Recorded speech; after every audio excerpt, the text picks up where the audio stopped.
Welcome to Tarot Tuesday for the week of April 28th. This is for Aries, Sun, Moon, Rising. Take what resonates, and if this reading doesn't speak to you, go check out your other two signs videos for deeper messages. So, Aries, fully in your post shadow right now.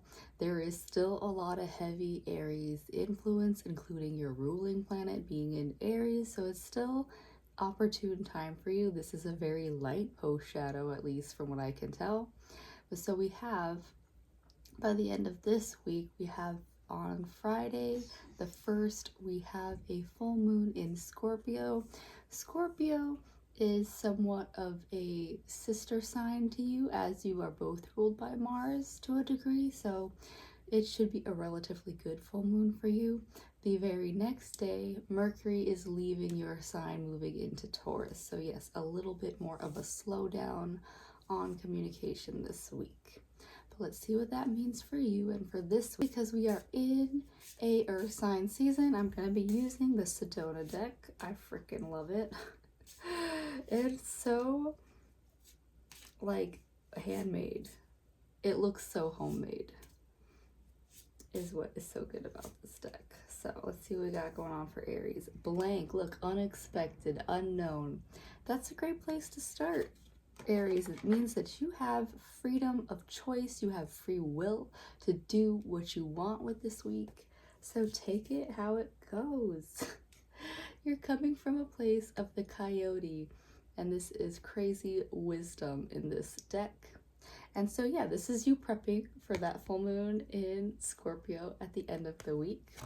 But also, you got to look at Coyote as the trickster, where he's not necessarily like just tricking you for shits and giggles. It's about, you know, if you're taking your post shadow a little bit too seriously, if you're taking yourself a little bit too seriously, Coyote is there to lighten the load. One thing that I will say about what I've witnessed in like people who are in later stages of their life, reflecting back on everything that happened, it's like if you can look back at it with that humor. I have been working with someone who's almost 90, I believe, and even his stories about times that were like he got a ticket a few times in his life or had to deal with law enforcement anyways, he had an ability to laugh it off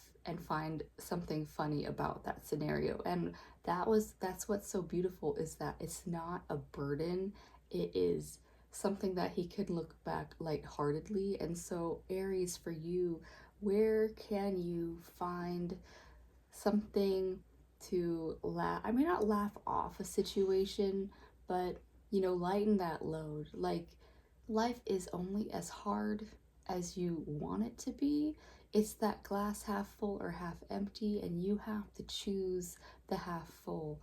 It's up to you to choose it. It's not saying that, you know, don't brush things off again, but, and also no toxic positivity here, but yeah, you do have to be that one that starts to flip that script into that light. Yeah. Yucca. Beauty elevates. And then so again, it's kind of what I was saying, is that he had to find the humor in the situation to get above all the spikiness. But the beauty is also that ability to stop and smell the roses. As we age, as I'm witnessing anyways, time moves faster and faster and faster, and so you have to choose to stop and smell the roses. You have to choose to see the beauty in and around you. Yeah, sometimes it's harder, and sometimes you have to put an effort into forcing that beauty into the space. While I don't live in like a full city because I've never been a city person, I do make it a point that, yeah, like all my plants are either big or spiky, but I do make it a point that, you know, like even in this room, I'm surrounded by color. So Aries, to the best of your degree, because yeah, say you're renting and you can't do this to your wall.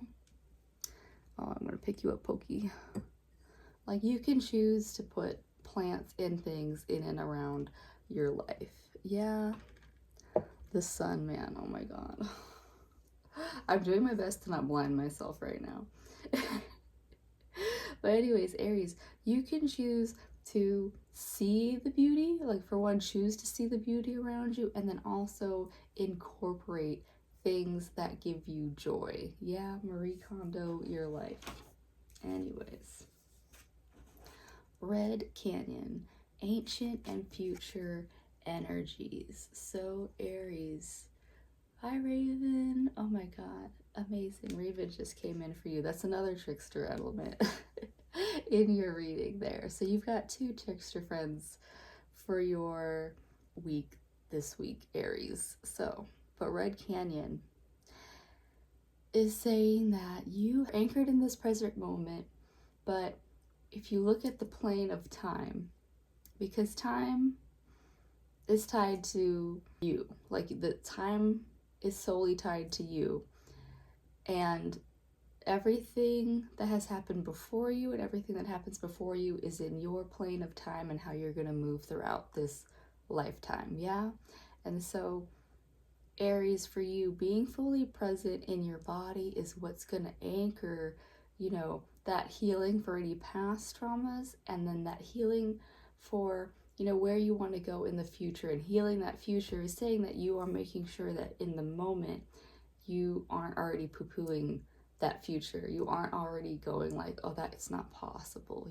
It's only not possible because you're telling yourself it's not possible. So Aries, believe in that future that you want, heal that past so that you can be fully present in this moment. And when you are fully there, that is where all the power lies to take actions towards that future self. Yeah, that is what Sedona has for you this week, Aries. But on that, as I have a second follow-up card, this week it's gonna be the fairies because it's still springish and they're still happy out. So again, when I work with the fairies and as you are getting read by the fairies, if you feel so inclined to leave them a gift somewhere out in nature, they would love it. All right, so let's see what we got going on for Aries from the fairies.